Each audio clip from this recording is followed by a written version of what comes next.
Hello everyone, welcome back. तो देखो, हम लोग लास्ट लेक्चर में साइमेट्रिक मैट्रिक्स और स्क्यू साइमेट्रिक मैट्रिक्स को बहुत ही क्लोजली देखे हैं। सारे प्रॉपर्टीज़ को हम लोगों ने कवर किया। डायगोनलाइजेबल प्रॉपर्टी क्या होता है बहुत ही डिटेल में देखा था। तो अब उसके बाद आपके पास में एक बेस फॉर्म हो गया है। तो अब किसी भी मैट्रिक्स के लिए उसका कंप्लीट बायोडेटा को खंगालना आपके लिए इजी रहेगा। तो आज हम लोग बात करने वाले हैं हर्मिशन और स्क्यू हर्मिशन मैट्रिक्स के बारे में। ठीक है, तो क्या होता है डेफिनेशन देख लेंगे इसका। ठीक है, एग्जांपल्स उसी तरीके से देखेंगे। और पहले तो माइंड सेट कर लो कि ये आपका कोई नया चीज़ नहीं है। ठीक है, अगर ओनली रियल इंट्रीज पे बात की जाए तो हर्मिशियन जो है आपका साइमेट्रिक मैट्रिक्स है, और स्क्यू हर्मिशियन जो है वो क्या है, वो आपका स्क्यू साइमेट्रिक मैट्रिक्स है। बस फ़र्क ये हो जाता है ना कि वहाँ पे साइमेट्रिक में और स्क्यू साइमेट्रिक में ओनली हम लोग रियल इंट्रीज पे काम कर रहे थे। लेकिन अगर कॉम्प्लेक्स इंट्रीज को लिया जाए, अगर एलिमेंट कॉम्प्लेक्स हो जाए, कॉम्प्लेक्स नंबर हो जाए, तो उस केस में अब जो साइमेट्रिक और स्क्यू साइमेट्रिक है, अब वो हर्मिशन और स्क्यू हर्मिशन के नाम से जाना जाएगा। ठीक है, तो देखिए डेफिनेशन यहाँ पे उसी तरह का है।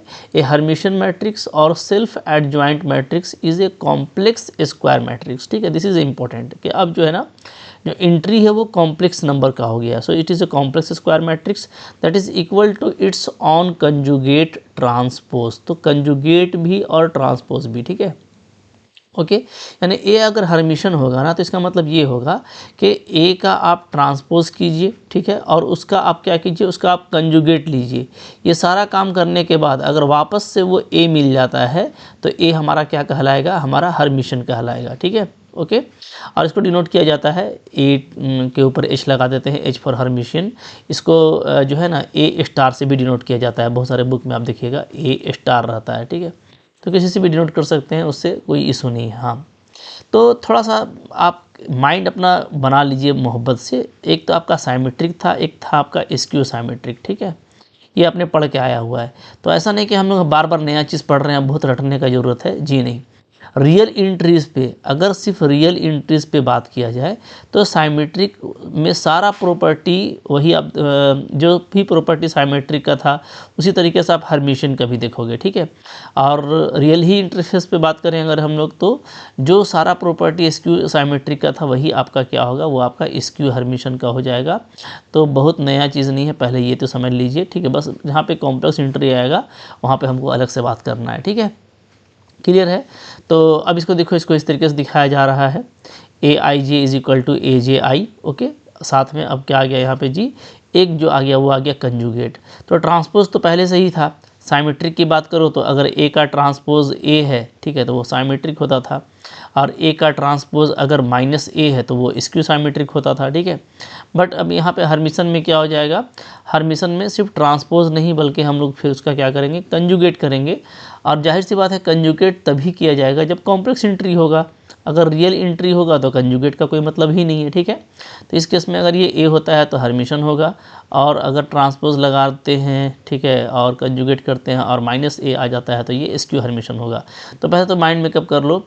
ऑलमोस्ट मैं कहूँ ना तो 98% जो है, अगर आप साइमेट्रिक को याद करके रखे हैं तो हर्मिशन भी याद रहेगा, और स्क्यू साइमेट्री को याद है तो आपका स्क्यू हर्मिशन भी याद रहेगा।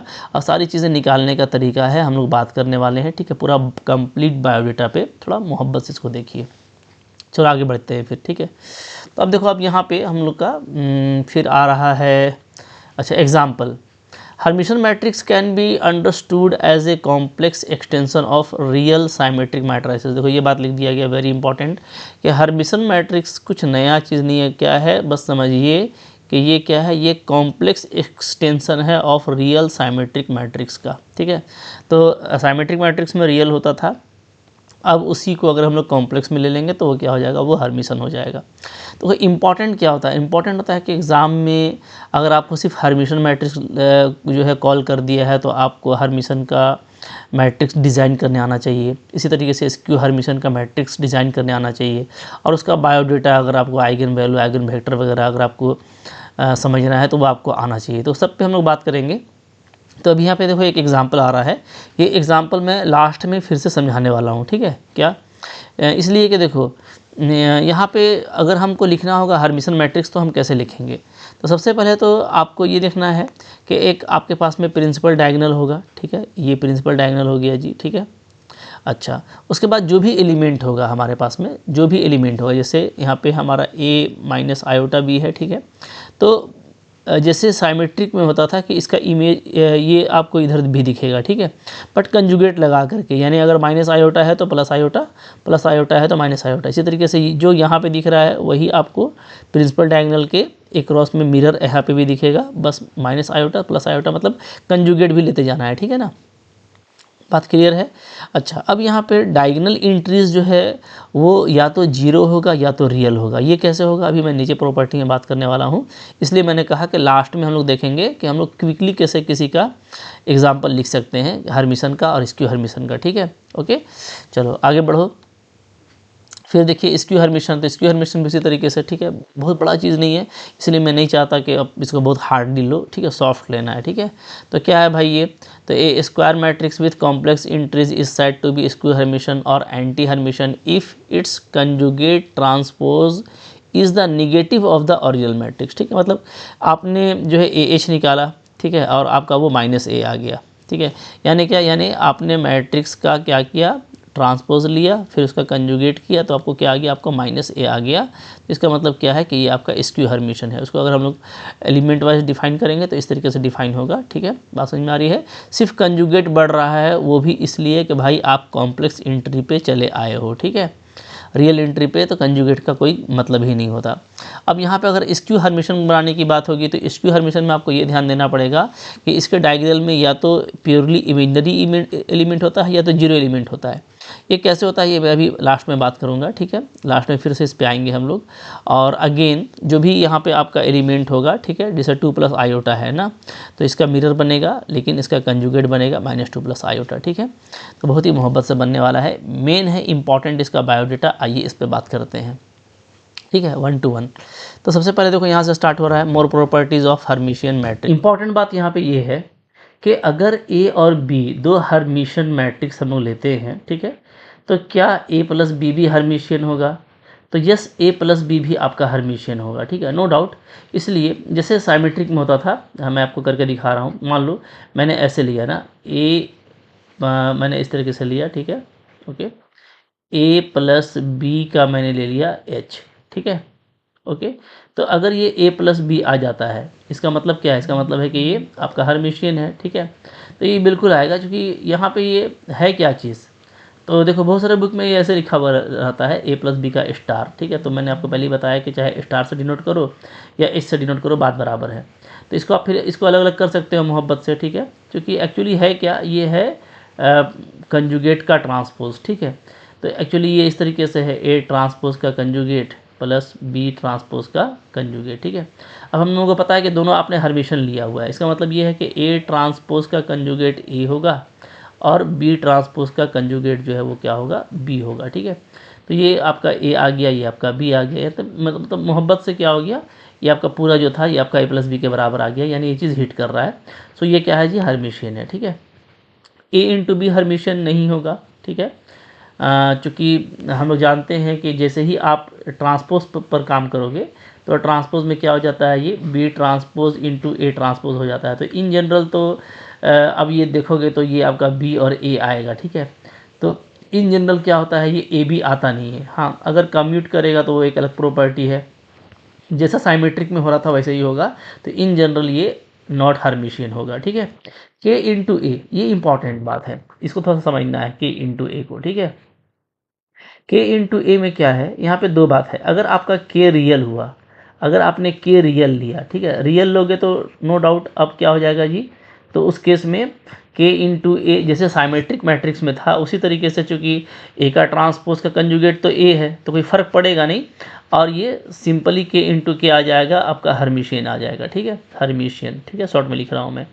अच्छा, और अगर आप के रियल नहीं लेते हो, आप क्या लेते हो, आप ले लेते हो कॉम्प्लेक्स, ठीक है, कोई कॉम्प्लेक्स नंबर ले लेते हो, तो उस केस में क्या है, उस केस में ये हर्मिशियन आए ये ज़रूरी नहीं है, ये आपका क्या हो जाएगा, जनरली नॉट हर्मिशियन हो जाएगा, ठीक है। मैं आपको दिखा रहा हूँ, जैसे देखो मान लो आप के ए लेते हो, ठीक है, के लिए आपने इसका स्टार कर लेते हैं, ठीक है। स्टार करिएगा या एच कीजिएगा, बात वही है। एच लिया जाता है हर्मिशियन के सिंबल के लिए और स्टार भी हर्मिशियन का सिंबल ही होता है। यहाँ पे हम लोगों का क्या क्या हो जाएगा, ये इस तरीके से हो जाएगा, ठीक है। के का स्टार हो जाएगा और ए का स्टार। अब यहाँ पे के क्या है, के जो कि यहाँ पे जो है ना रियल नंबर है, कोई मैट्रिक्स नहीं है, इसलिए ये स्विच वाला प्रॉपर्टी यहाँ पे नहीं लगता है, ध्यान दीजिएगा, ठीक है। तो अगर मान लो कि के मेरा कोई कॉम्प्लेक्स नंबर है, जैसे मान लो ए प्लस आयोटा बी है, ठीक है। तो यहाँ पे इसका क्या आ जाएगा, कंजुगेट आ जाएगा, जो कि ट्रांसपोज का तो कोई मतलब होता नहीं है, वो मैट्रिक्स के लिए होता है, ठीक है। और ये हो जाएगा आपका ए ट्रांसपोज का कंजुगेट। अब देखो, अब ये हो जाएगा ए माइनस आयोटा बी, और ये आपका ए ही आएगा क्योंकि ये आपका है हर्मिशियन मैट्रिक्स, ठीक है। तो इस केस में हम लोग ये देख रहे हैं कि ये एग्जैक्टली जो है वो के ए के बराबर नहीं आया, क्योंकि के हम लोग क्या लिए थे, के हम लोग लिए थे ए प्लस आयोटा बी, ठीक है। तो एक्चुअली इसके बराबर नहीं आया, इसलिए अगर कॉम्प्लेक्स एंट्री होगा तो वो हर्मिशियन नहीं होगा, लेकिन रियल होगा तो फिर कंजुगेट का कोई मतलब ही नहीं है, तो उस केस में वो क्या हो जाएगा, हर्मिशियन हो जाएगा, ठीक है। तो अब यहाँ पे इंपॉर्टेंट बात फिर चौथा नंबर आ रहा है कि क्या इस the set of such matrices form vector space, क्या ये वेक्टर स्पेस फॉर्म करेगा। तो ये वेक्टर स्पेस फॉर्म करेगा, ठीक है। अगर आप रियल लोगे ना तो ये रियल वेक्टर स्पेस फॉर्म करेगा, लेकिन अगर आप के को कॉम्प्लेक्स लोगे तब ये वेक्टर स्पेस फॉर्म नहीं करेगा, क्योंकि वेक्टर स्पेस फॉर्म करने के लिए दो प्रॉपर्टी को हिट करना जरूरी है, एक तो पहला प्रॉपर्टी और एक तीसरा प्रॉपर्टी जो कि बेसिक प्रॉपर्टी होता है, ठीक है। ओके, उसके अलावा चूँकि इसके पास में जीरो मैट्रिक्स भी है तो वो काम करेगा, हम लोग नीचे देखेंगे इसके पास में जीरो मैट्रिक्स है, ठीक है। तो इन जनरल तो हम लोग क्या बोलेंगे, हम लोग बोलेंगे यस, ठीक है, यस इट फॉर्म क्या, real vector space, real vector space, ये भाई आपका रियल वेक्टर स्पेस बनाएगा, ठीक है। जब आप के को क्या लोगे, रियल लोगे, ठीक है। But not form form complex vector space, ठीक है। लेकिन अगर आप ओवर कॉम्प्लेक्स बात करोगे तो कॉम्प्लेक्स के फील्ड में ये वेक्टर स्पेस नहीं बनाएगा, मतलब अगर आप के को लेते हैं कॉम्प्लेक्स से लेते हैं तो ये वेक्टर स्पेस को फॉर्म नहीं करेगा और ऐसे करेगा, ठीक है। इन शॉर्ट अगर लिखा जाए यहाँ पे तो इन शॉर्ट आप इसको ऐसे लिख सकते हो यहाँ पे, ठीक है। इन शॉर्ट अगर मैं बात करूँ, इन शॉर्ट, ठीक है। तो इन शॉर्ट क्या होगा, थोड़ा सा इसको वाइड ले लेते हैं ना, चलो। इन शॉर्ट में अगर बात करूं तो ये वेक्टर स्पेस फॉर्म करेगा, ठीक है, वेक्टर स्पेस भी ओवर रियल, ठीक है, बट नॉट वेक्टर स्पेस, लेकिन वेक्टर स्पेस नहीं होगा कब, भी ओवर कॉम्प्लेक्स, ठीक है। बात समझ में आ रही है। तो नॉट वेक्टर स्पेस अगर कॉम्प्लेक्स एंट्री मिलेंगे तब, और अगर रियल फील्ड मिलेंगे तो वेक्टर स्पेस फॉर्म करेगा, ठीक है। क्लियर है, चलिए ये चीज़ आ गया। अब देखो, अब आगे है कि क्या इसके पास में जीरो मैट्रिक्स होगा, तो भाई बिल्कुल जीरो मैट्रिक्स होगा। इसके लिए ना पहले हम लोगों को देखना पड़ेगा इसके डायगोनल में इंट्रीज कैसे आ रहे हैं, ठीक है। तो डायगोनल इंट्रीज को आप लोग चेक कर लेते हैं हम लोग यहाँ पे, तो भी बाकी सारी चीज़ें चेक हो जाएंगी, ठीक है।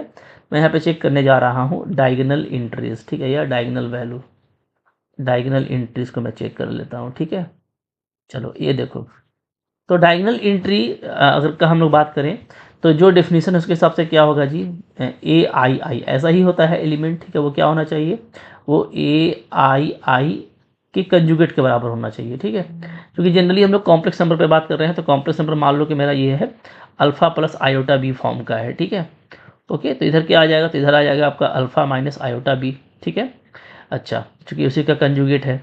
अब देखो, अब यहाँ से आपका अल्फ़ा अल्फ़ा कैंसिल हो जा रहा है, तो आ रहा है क्या, two iota b equal to zero, यानी यहाँ से क्या आ जा रहा है जी, बीटा इक्वल टू जीरो आ जा रहा है, ठीक है। यानी जो आपका इमेजिनरी वैल्यू था वो जीरो हो जा रहा है। अब अगर हम लोग देखें तो हमारा जो ए आई आई है वो क्या बचेगा, वो सिंपली बचेगा अल्फ़ा, जो कि बीटा आपका जीरो हो गया, ठीक है। तो जो डायगोनल एंट्री है वो क्या है, वो जस्ट आपको रियल पार्ट बचेगा, ठीक है। चूँकि अल्फ़ा क्या है, real part of the complex number है, तो आपको जस्ट रियल एंट्री बचेगा। तो डायगोनल में आपको रियल नंबर होंगे। अब जीरो भी एक रियल नंबर है, और जीरो चूँकि एक अलग से भी प्रॉपर्टीज़ में यूज़ हम लोग करते हैं, तो हम लोग बोल देते हैं कि जीरो होगा या रियल नंबर होगा, लेकिन जाहिर सी बात है कि जीरो भी एक रियल ही नंबर है, ठीक है। तो पहले ये आपको देख लेना है कि इसके जो डायगोनल एलिमेंट्स होंगे वो क्या होगा, वो होगा आपका रियल। डायगोनल एलिमेंट क्या होगा, रियल होगा, ठीक है। और इसी को आप बोल सकते हो कि जीरो होगा या तो रियल होगा, दोनों जगह रियल ही है, ठीक है। ये हो गया हमारा हर्मिशियन मैट्रिक्स में। अगर डायगोनल में जीरो एलिमेंट आ रहा है तो इसका मतलब है कि ऐसा मैट्रिक्स हम बना सकते हैं जिसमें सारा डायगोनल एलिमेंट जीरो हो, ठीक है। और उसके अलावा बाकी आप सब जीरो भी लोगे, जैसे मान लो मैं ऐसा ले लेता हूँ छोटा ही सा, ठीक है, तो पक्का ये हर्मिशन मैट्रिक्स है, कोई दिक्कत नहीं है। तो यस, ये जो है जीरो मैट्रिक्स को कॉन्टेन करेगा। नेक्स्ट है क्या, ये आइडेंटिटी मैट्रिक्स को कॉन्टेन करेगा, तो बिल्कुल करेगा, यस। क्यों? इसलिए कि अगर मैं आइडेंटिटी मैट्रिक्स भी ले लेता हूँ, ठीक है, इस तरह का, तो ये भी बिल्कुल पॉसिबल है, क्योंकि डायगोनल एंट्री रियल हो सकता है तो 1 1 हो सकता है, बिल्कुल ठीक है। और 0 0 भी आप देख रहे हो कि ये आपको हर्मिशन मैट्रिक्स का प्रॉपर्टी को सेटिस्फाई कर रहा है, ठीक है, क्लियर है। तो ये दोनों को कंटेन करेगा, एकदम आराम से समझिएगा, कोई बहुत बड़ी रॉकेट साइंस नहीं है, ठीक है। डिटर्मिनेंट वैल्यू क्या आएगा इसका, तो देखो डिटर्मिनेंट वैल्यू से पहले हम लोग इसको देखेंगे आइगन वैल्यू को, क्योंकि डिटर्मिनेंट वैल्यू क्या होता है, ये प्रोडक्ट होता है आइगन वैल्यू का, ठीक है। क्या होता है जी, ये होता है हमारा, ये होता है product of eigen value, of eigen values, ठीक है। चलिए ट्रेस देख लीजिए, ट्रेस क्या होगा इसका, तो चूंकि जो डायगोनल इंट्रीज है वो क्या है, वो रियल है, तो ट्रेस भी आपका ऑलवेज रियल ही आएगा, ऑलवेज रियल, ठीक है, हमेशा रियल रहेगा। अब वो जीरो भी हो सकता है, ठीक है ना, रियल नंबर जीरो भी है। आइगन वैल्यूज़ क्या आएंगे, देखो आइगन वैल्यूज़ निकालने के लिए ये होता है कि आइगन वैल्यू अगर मैं निकालना चाहता हूँ लेमडा, तो सिंपली क्या होता है, ये जो है ना मैट्रिक्स के कैरेक्टरिस्टिक इक्वेशन को सेटिस्फाई करता है, ठीक है। बात समझ में आ रही है? तो यहाँ पे थोड़ा थोड़ा सा मोहब्बत से बात कर लेते हैं ताकि सारी बातें क्लियर हो जाए, आपको कुछ नया जैसा ना लगे, ठीक है। तो देखो अगर मैं आइगन वैल्यू की बात करूँ, यहाँ पे लिख देता हूँ मैं आइगन इंट्रीज या आइगन वैल्यूज़, ठीक है। आइगन है वही सारी चीज़ें जो आप साइमेट्रिक में पढ़े थे, बट मैं आपको निकाल कर दिखा रहा हूँ कि आपको कभी भी आप चाहो तो निकाल लो। आइगन वैल्यू में क्या होगा, तो देखो हम लोगों ने ये देखा कि ए का ट्रांसपोज का कंजुगेट अगर ए होता है तो ये हर्मिशन मैट्रिक्स है, and it is the characteristic equation of the matrix, मतलब यही मैट्रिक्स का प्रॉपर्टी वाला इक्वेशन है, ठीक है। तो अगर मैं आइगन वैल्यू की बात करता हूँ, तो मान लो मेरा आइगन वैल्यू अगर मान लो alpha plus iota B form का है, ठीक है, इस तरह का है, तो यहाँ पे फिर से वही ट्रांसपोज का तो कोई मतलब होगा नहीं एलिमेंट के लिए, जस्ट इसका कंजुगेट लेना होगा, और ये आपका अल्फ़ा प्लस आयोटा बी के बराबर होना चाहिए, ठीक है। फिर से यहाँ पे वही बात आ रही है, ये अल्फ़ा माइनस आयोटा बी का हो जाएगा, ये हो जाएगा आपका अल्फ़ा प्लस आयोटा बी, ठीक है। अल्फ़ा अल्फ़ा कैंसिल हो रहा है, फिर से वही बात कि बीटा आपका जीरो हो जाएगा, बीटा जीरो हो गया, यानी कि इसमें इमेजिनरी पार्ट होगा ही नहीं, वनली क्या होगा, रियल पार्ट होगा, यानी जो आइगन वैल्यू है हमको, वो हमको क्या मिलने वाला है, वो हमको मिलने वाला है ऑलवेज रियल। अब ये जीरो भी हो सकता है, ठीक है। तो अगर हमको ऑलवेज रियल मिल रहा है, और डिटर्मिनेंट क्या होता है, प्रोडक्ट ऑफ आइगन वैल्यू होता है, तो ये भी क्या होगा, ये भी आपका ऑलवेज रियल ही होगा, ऑलवेज रियल। बात समझ में आ रही है, ठीक है। तो कोई बड़ी चीज़ नहीं है, बिल्कुल मोहब्बत से आप देख लोगे। आइगन वेक्टर्स के बारे में देखिए, अच्छा ये ऑलवेज रियल होगा, अब क्या डिस्टिंक्ट भी होगा, तो मैंने आपको बताया था जैसे साइमेट्रिक मैट्रिक्स में होता है कि आपको कोई जरूरी नहीं है कि डिस्टिंक्ट मिले, ठीक है, रिपीटेड भी मिल सकता है, हाँ, लेकिन रिपीटेड के केस में क्या होगा कि आपको उसके डिस्टिंक्ट आइगन वेक्टर मिलेंगे, ठीक है, ऑलवेज रियल होगा। आपका इसमें सिमिलर भी हो सकता है, सारा एक जैसा हो सकता है, ठीक है, और रिपीटेड भी हो सकता है, रिपीटेड, ठीक है। अगर सिमिलर होगा तो उस केस में क्या होगा, तो उस केस में भी हमको ऐसा आइगन वेक्टर का स्पेस मिल जाएगा, या ऐसे आइगन वेक्टर्स मिल जाएंगे जो कि पूरे स्पेस को जनरेट कर सकते हैं। ये सारी बातें हम पढ़ चुके हैं, ठीक है। और अगर रिपीटेड मिलता है तो उस केस में क्या होगा, उस केस में हमारा जो अर्थमेटिक मल्टीप्लिसिटी है वो ज्योमेट्रिक मल्टीप्लिसिटी के बराबर आएगा, पूरा बिल्कुल साइमेट्रिक मैट्रिक्स के वाला ही प्रॉपर्टी है, ठीक है, क्लियर है। अच्छा आइगन वेक्टर क्या होगा, तो आइगन वेक्टर यहाँ पे अगर आपको डिस्टिंक्ट आइगन वैल्यूज़ के लिए मिलेंगे तो वो ऑर्थोगोनल मिलेंगे, ठीक है, जैसे कि साइमेट्रिक मैट्रिक्स में होता था। तो यहाँ पे क्या होगा, यहाँ पे होगा ऑर्थोगोनल, ऑर्थोगोनल आइगन वेक्टर्स, ठीक है, eigen vectors corresponding two distinct eigen value, ठीक है। अगर आपके पास में डिस्टिंक्ट आइगन वैल्यूज़ है तो उसके करस्पॉन्डिंग में आपको क्या होगा, आपको ऑर्थोगोनल आइगन वेक्टर मिलेगा, ठीक है। और ऑर्थोगोनल अगर आइगन वेक्टर मिलता है, इसका मतलब क्या है कि ये आपका ऑलवेज डायगोनल, ऑलवेज जो है आपका ये डायगोनलाइजेबल होगा, ठीक है। तो ऑलवेज डायगोनलाइजेबल, ठीक है, शॉर्ट में मैं लिख देता हूँ, ठीक है जी।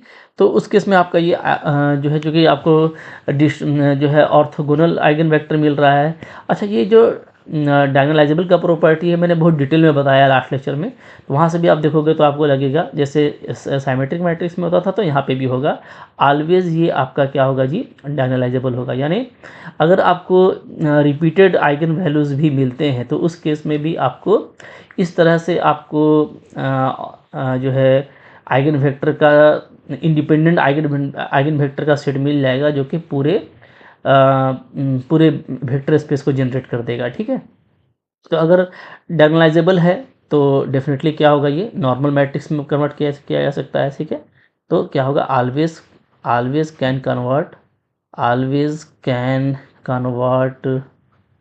Convert into normal matrix. ठीक है, ये सारी चीज़ें मैं आपको पढ़ाया हुआ हूँ, ऊपर से आपको पढ़ते हुए आना है। ठीक है, कोई नया चीज़ नहीं है, और इसलिए अब हम लोग फास्ट हो चुके हैं क्योंकि हम लोग सारा बेस इसका अच्छे से कर चुके हैं। ठीक है, तो ये यहाँ पे जो है, ये जो इसका डायगोनल होने का जो प्रॉपर्टी है ना, तो उसके लिए ये होगा कि आपको मिल जाएगा, मैं यहाँ पे लिख देता हूँ कि आपको मोहब्बत से जो है यहाँ पे ऑर्थोगोनल इस तरह का आपको मिलेगा, ऑर्थोगोनल आइगन वेक्टर मिलेगा, आइगन वेक्टर। ठीक है, अच्छा, उससे अच्छा तो ये मैं आपको बता देता हूँ कि आपको यूनिटरी मैट्रिक्स मिल जाएगा यहाँ पे। ठीक है, देयर एग्जिस्ट यूनिटरी मैट्रिक्स। ठीक है, यू सच दैट कि आप क्या देखोगे, आप देखोगे कि यू इनवर्स और जो भी मैट्रिक्स होगा ए यू, ये आपका क्या आएगा, ये आपका आ जाएगा डायगोनल मैट्रिक्स आ जाएगा। ठीक है, बात फॉलो कर रहे हैं, तो बिल्कुल ये ऑलवेज क्या है, डायगोनलाइजेबल है। तो अच्छा, अब ये देखो कि साइमेट्रिक मैट्रिक्स का जितना भी प्रॉपर्टी था आपको लगभग वो सारा चीज़ यहाँ पर रिपीट हुआ है। तो इसलिए मैंने कहा था अगर आपको साइमेट्रिक वाला याद रहेगा ना तो हूबहू यहाँ पे कर देना, थोड़ा थोड़ा जो जहाँ पे चेंजेस आ रहा है वो मैं आपको बस दिखा देता हूँ। एक यहाँ पे आया कि के अगर कॉम्प्लेक्स होगा तब उस केस में ये वेक्टर स्पेस फॉर्म नहीं कर पाएगा। ठीक है, और दूसरी चीज़ यहाँ पे ये आ रही है आइगन वैल्यू वाली। आइगन वैल्यू तो वहाँ पे भी रियल था तो रियल ही रहा, तो कोई फ़र्क नहीं पड़ा। ठीक है, तो यहाँ पे बस एक छोटा सा यही डिफरेंस है, बाकी सारी वही चीज़ें आई हैं जो कि आपके साइमेट्रिक मैट्रिक्स में थी। ठीक है, इसी तरीके से आइए स्क्यू हर्मिशन के लिए कर लेते हैं मोहब्बत से। तो अब यहाँ पे देखो, अब यहाँ पे बोला जा रहा है कि अगर दो मैट्रिक्स आपके पास में स्क्यू हर्मिशन है, ठीक है, तो क्या होगा। तो देखो, स्क्यू हर्मिशन का मतलब ये होगा कि अब अगर मैं ए ट्रांसपोज का कंजुगेट लेता हूँ तो माइनस ए मिलेगा, इसी तरीके से बी ट्रांसपोज का कंजुगेट लेता हूँ तो मेरे को माइनस बी मिलेगा। ठीक है, तो नो डाउट जैसे प्लस में हुआ था माइनस में भी ये बात बिल्कुल आएगी।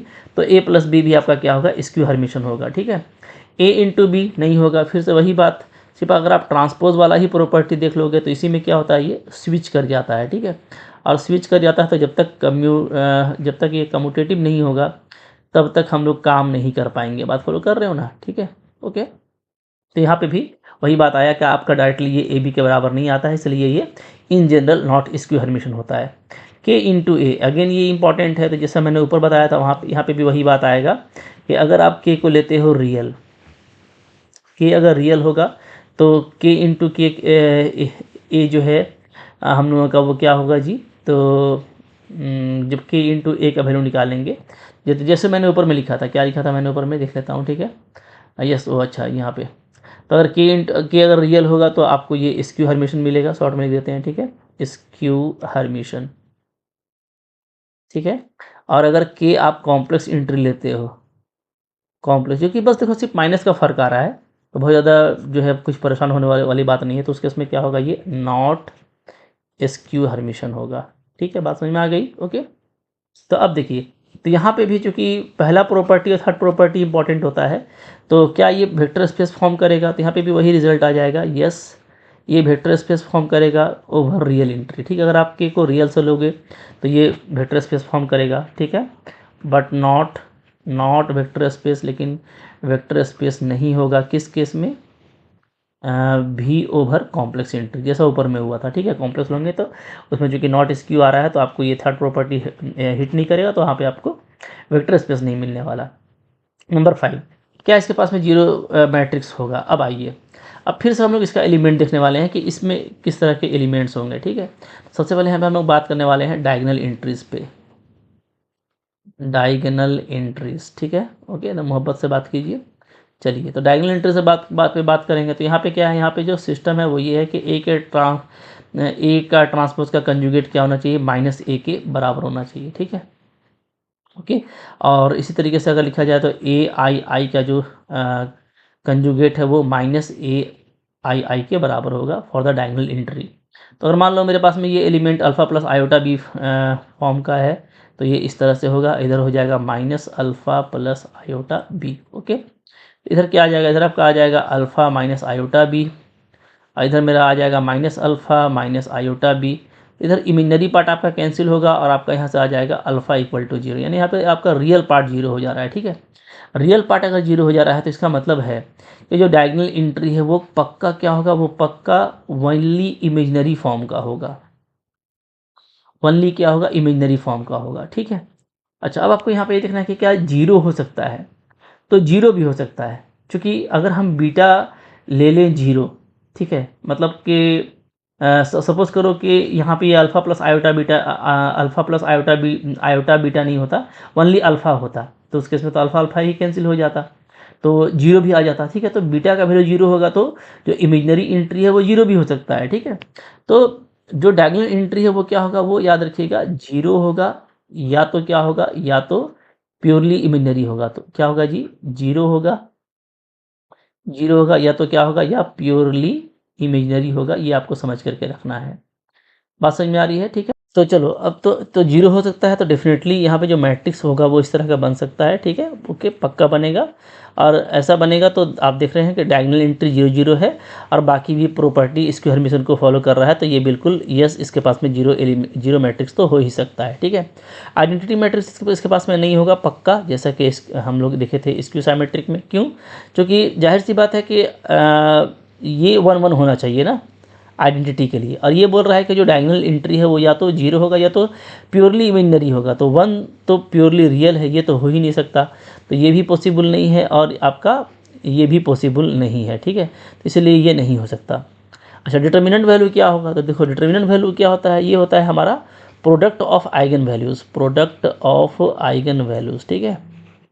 ये फिर से, तो पहले आप आइगन वैल्यू समझ लीजिए। तो आइगन वैल्यू के बारे में बात करें हम लोग अगर, तो आइगन वैल्यू जैसे मैंने आपको ऊपर दिखाया कि जो हमारा ये, क्योंकि आइगन वैल्यू जो है अपने कैरेक्टरिस्टिक इक्वेशन को सेटिस्फाई करता है, और यहाँ पे जो मैट्रिक्स का जो कैरेक्टरिस्टिक इक्वेशन है वो तो यही है, ठीक है, तो इसको सेटिस्फाई करेगा। तो इसी तरीके से फिर से क्या आ जाएगा, ओनली जो आपका आइगन वैल्यू है वो क्या होगा, वो आपका प्योरली इमेजिनरी ही आएगा, प्योरली इमेजिनरी, प्योरली इमेजिनरी आएगा जी, ठीक है। या तो क्या होगा, या तो आपका 0 हो सकता है, जैसा मैंने आपको बताया कि 0, अगर वो टर्म 0 होगा तो 0 ही हो जाएगा, ठीक है। तो इसी तरीके से जो प्रोडक्ट ऑफ आइगन वैल्यू है वो क्या है, तो डिटर्मिनेंट वैल्यू भी यहाँ पे क्या हो सकता है, आपको 0 मिल सकता है, ठीक है, या तो क्या मिलेगा, या तो आपको प्योरली इमेजिनरी मिलेगा, प्योरली इमेजिनरी, ठीक है, शॉर्ट में लिख रहा हूँ, ठीक है। चलिए, अब देखिए ट्रेस क्या होगा यहाँ पे, तो ट्रेस क्या होता है, ये होता है सम ऑफ डायगोनल एंट्री, और डायगोनल एंट्री हमारा 0 या तो प्योरली इमेजिनरी है, तो अगेन ये भी आपका वही होगा, या तो प्योरली इमेजिनरी होगा, ठीक है, और या तो क्या होगा, या तो 0 होगा, ठीक है जी, ओके। और देखो आइगन वेक्टर, तो आइगन वेक्टर भी यहाँ पे देखो उसी तरीके से होगा आइगन वेक्टर का बात, कि आइगन वेक्टर जो है ना आपको जो मिलेंगे, तो अगर आपके पास में डिस्टिंक्ट आइगन वैल्यू है तो उसके करस्पॉन्डिंग में आपको क्या मिलेगा, आपको ऑर्थोगोनल मिलेगा, ठीक है, orthogonal eigen vectors, eigen vectors, vectors corresponding to